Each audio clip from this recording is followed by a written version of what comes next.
Sige, isara ninyo lahat ng pasugalan at iligal ang negosyo. At sino ka para ipasara ang negosyo ko, ha? Baka hindi mo kilala kung sino itong kaharap mo. Ako ang hari sa lugar na ito. Kaya teritoryo ko ito. Ang kapal ng mukha mo. Anong karapatan mo para angkinin ang pag-aari ko? Umalis ka ngayon din sa teritoryo ko. Ganon. Ngayon, teritoryong pa ba ang lugar na ito? Di ako natatakot sa baril mo. Teritoryo! Kwento ng agawan ng teritoryo ng dalawang taong may masidhing angkinin ang iisang lugar. Ang isa ay upang magpayaman pa at ang isa naman ay para sa pagmamahal at pagmamalasakit sa ari-arian at lupain na naipundar ng kanyang ama. Teritoryo! Inihahandog sa inyo ng F3 Recording Studio para sa pambansang radyo ng Pilipinas, Bombo Radio Philippines.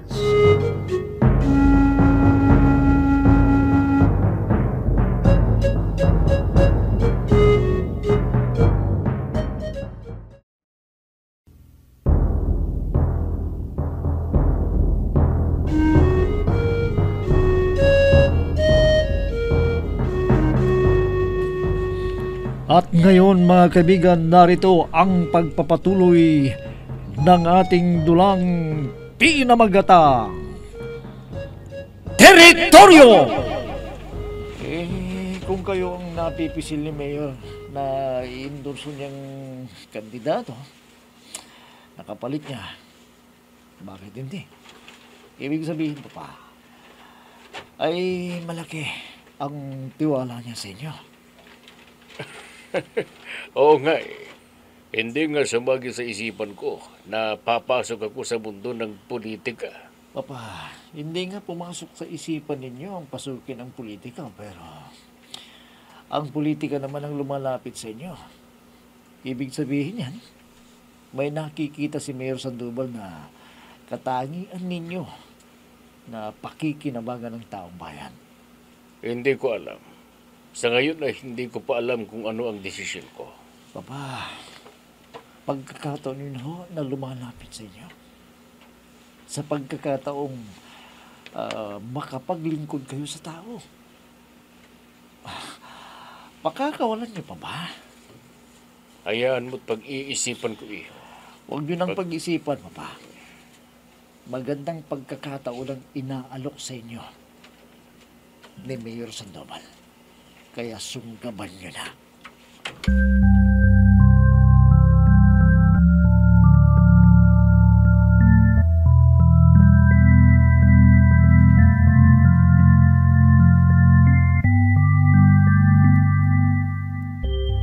Anong sinabi niyo, Inay? Pumapasok si Sheila sa loob ng kwarto ni Tito Ignacio na halos walang saplot? Oo. Naka-night gown lang daw na ang nipis-nipis at wala itong panloob. Ano? Baka naman chismis lang yan, Inay. Naku, malaking iskandalo yan pag may ibang nakaalam. Lalong-lalo kay Kuya Jonas. Kanino niyo ba nalaman yan, ha? Kay Tikay nga. Papunta na raw sana siya sa kwarto ng Tito Ignacio mo nang makita niyang lumabas si Sheila mula sa kwarto ng tito mo. Inay, tanungin niyo mabuti yan.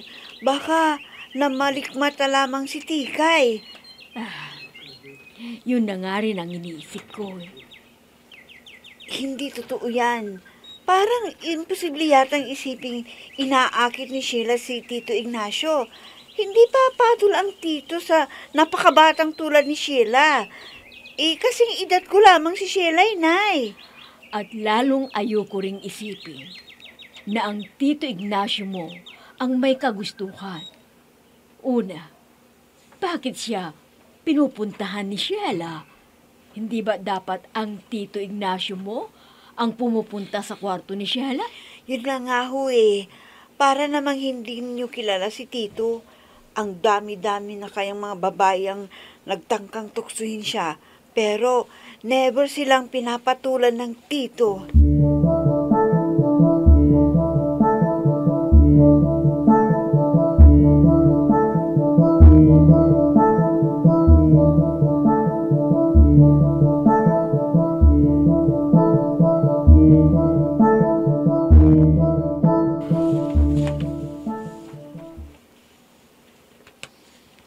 Talaga? Araw ng sahod mo ngayon? Mabuti naman. At nakahanap ka kagad ng trabaho dito sa probinsya. Siyempre, masipag yata tong nobyo mo na maghanap ng mapapasukan. Oh, masarap ba? Nasadyang magpaluto ng marami ng ganyan. At lahat ng paborito mo para makakain ka ng gusto. Nabubusig din kaya ako doon sa malaking bahay. Alam ko, pero siyempre iba pa rin kung sa akin nang gagaling ang kinakain mo. Mamumulubi ka niyan. Wala na para sa'yo. Baka hindi ka nakakain yan. Sa akin mo binibigay ang sahod mo. Hindi baling mamulubi ako. Makakain ka lang ng mabuti. Abay, tataba ako niyan eh. At pag tumaba ko, siguro ayawan mo na ako. Kahit anong pang itsura mo. Kahit sing taba mo pang balyena, mamahalin pa rin kita, Sheila. Talaga bang seryoso ka sa akin, June? Ikaw ang dahilan kung bakit nagawa kong iwan ng damdamin kong babae. Maniniwala ka ba? Kung sasabihin ko sa yung handa na kitang pakasalan. Hindi nga ako nagkamali sa pagsagot sa lalaking ito. Mabait, maalaga, at mahal na mahal ako. Biruin mo, iniwan niya ang magandang trabaho niya sa Maynila para lamang hindi niya ko iiwan. Kaya lang, si Diego ang mahal ko eh.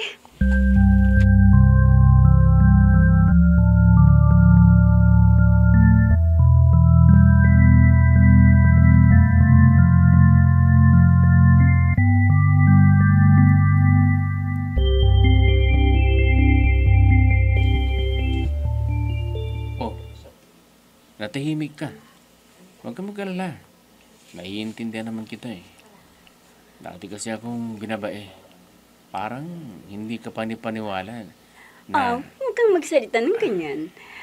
Dahil hindi naman yun ang batayan ko sa pagpili ng lalaking pagkakasalan ko. Kundi, nakasalala yun sa ugali ng lalaking mapipili kong pagkasalan. Kung gano'n ay maswerte ako. Dahil nakilala kita na nobya ko na ngayon. Ano kaya kung pakasal na tayo? Ano? Kasal agad? Doon naman ang pupunta ng relasyong ito, di ba? Bakit pa natin patatagalin? May kasabihan nga. Sa hinaba-haba ng prosesyon, sa simbahan din ang tuloy. Bigyan mo pa ako ng sapat na panahon. Na-enjoy ko ang aking pagiging dalaga. Okay. Sige, kung yan ang gusto mo, walang problema. Maghihintay ako kung yan ang gusto mo. Oh, asan ka na? Nakauwi ka na ba ng bahay? Kuya, napatawag ka? Sino bang kuyang tinatawag mo? May iba ka na naman, ano? Sige kuya, uuwi na ako. Magpapaalam lamang ako sa boss ko at uuwi na ako. Bye! Oh, sino yun? Kuya ka mo. May kapatid ka bang lalaki? Akala ko ba mag-isa kang anak? Mag-isa nga lang akong anak ng tatay at nanay ko. Pero ang tatay ko ay may anak na nauna sa akin sa ibang babae. Ganun ba? May half-brother ka pala? Oo, at pinapapunta niya ako sa bahay nila at birthday daw ng anak niyang panganay. Oh, sige, tara. Ihatid na kita. Wag na. May trabaho ka pa bukas. Mapapagod ka na masyado niyan. Ayoko magkasakit ka.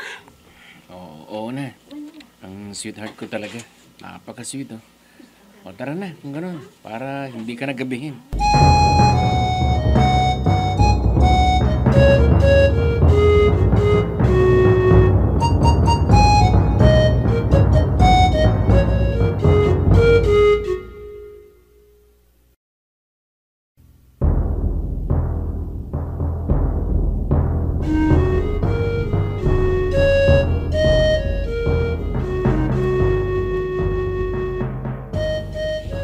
Bakit bang tagal-tagal mo? Kanit mo na naman ba yung nobyo-nobyohan mo? Oo, niyayayan na nga niya akong magpakasal eh. Talaga lang Anong desisyon mo? Pakakasal ka ba sa kanya? Ayoko nga. At bakit? Wala na kasing gagaling sa'yo pagdating sa kama eh. Bakit?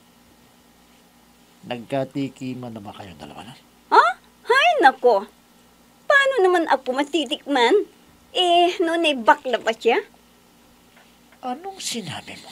Bakla ang nobyo-nobyohan kong yon. Kaya nga, natatawa ako sa iyo at selos ka ng selos nung isang gabi eh. Bakit ka naman napasagot ng isang bakla? Ha? Nagbago siya kasi. Mula daw na makilala ako nawala ang pagkabakla. Kita mo ba ang alindog ko? Kahit bakla magiging tunay na lalaki. Nawalang pagkabakla. Ang ibig mo mong sabihin naging tunay na siyang lalaki. Ano ba? Oo. At yan ay dahil sa angkin kong kagandahan, walang sinasanto. Bigla ko tuloy naalala. Ang baklit ang anak ni Don Ignacio. Nasaan na kaya yun ngayon? Oo, natahimik ka. May gusto kang gawin ngayon, no? Sandali lang at maliligo lang ako, ha? Dapat nga palang makasigurado na hindi na makababalik ang baklitang yon. Dahil kahit na inampun na ako ni Don Ignacio, tagilid pa rin. Baka maisipang umuwi ng baklang yon.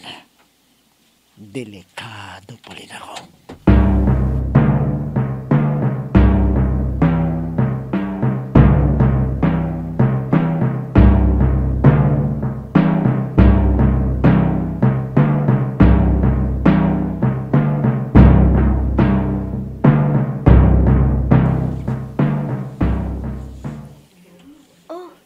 Ito ng pagkain mo, Mr. Pogi. Masyado ka namang mapagbiro, Aling Tikay. Huwag mo naman akong tawaging Aling Tikay. Pinapatanda mo ako niyan eh. Ate na lang itawag mo sa akin. Bakit? Ilang taon na ba kayo, Ate Tikay? 18 lang ako, no?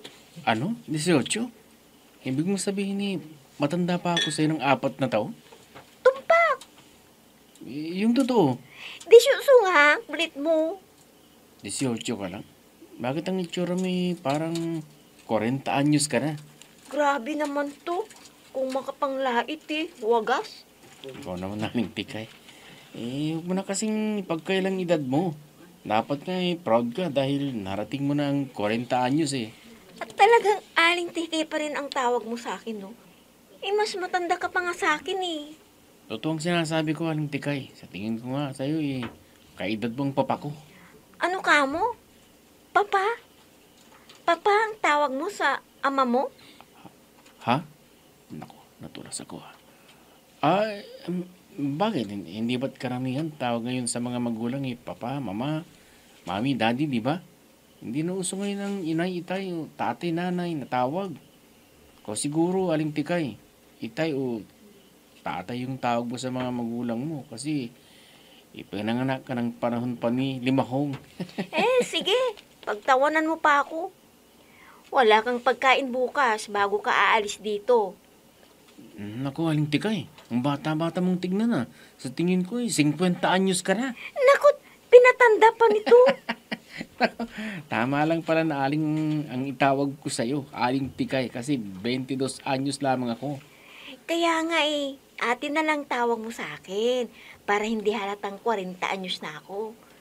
Siya nga pala, huwag kang pumayag na utos-utusan ka ni Chico, ha?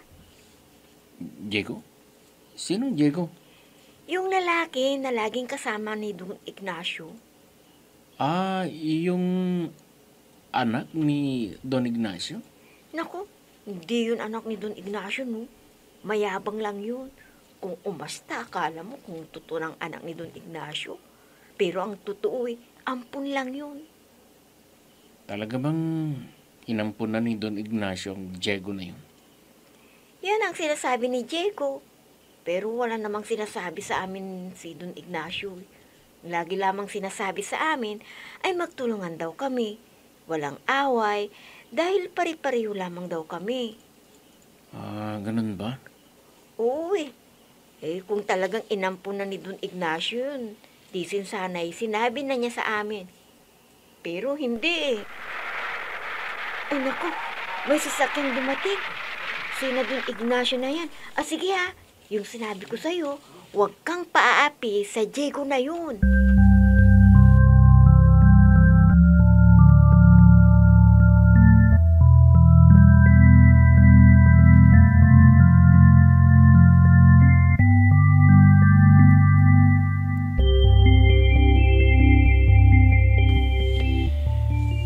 Nakita kita kanina na galing sa isang guard outpost.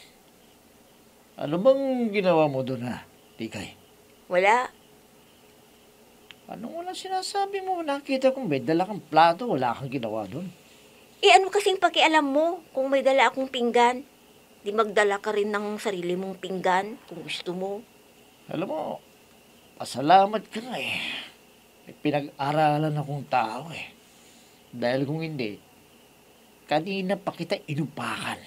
Ikaw? May pinag-aralan?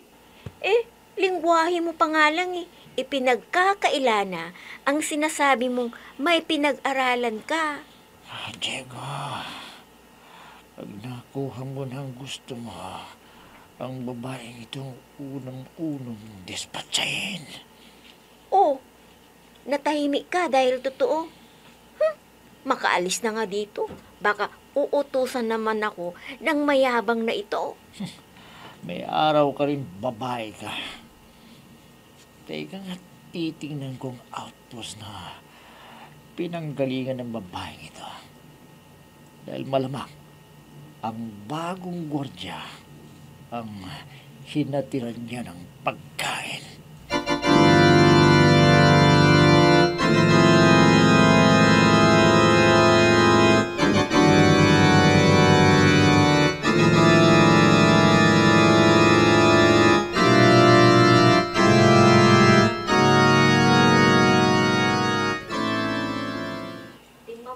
Oy, ikaw ba yung bagong gwardiya? Oo, ako nga. Anong pangalan mo? Jun? Oo. Teka. Kung hindi ako nagkakamali, Jun din ang sinabi sa akin ni Sheila ng pangalan ng kanyang nobyo. Yung bakla. Jun, ano? Jun de Guzman. Hindi ko dapat sabihin ng apelyido ko. Teka nga muna. Kanina ko pa napapansin eh.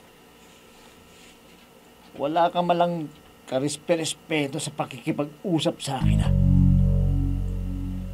Kilala mo ba kung sino ako, ha? Hindi. Ganun. Hindi mo ako kilala? Pues, magpapakilala ko sa'yo. Ano? Para kang walang respeto, ha? Ngayon, nakikilala mo na ba ako? Ha? Kilala mo ba ako? Ayaw mong sumagot, ha? Nakikipagmatigasan ka pa talaga sa akin, ha? Kulang pa yatang mga nasa lumong suntok eh. Kaya ito pa. Ano? Sasagutin mo ako. Nakikilala mo ba ako, ha? Kilala mo ba ako?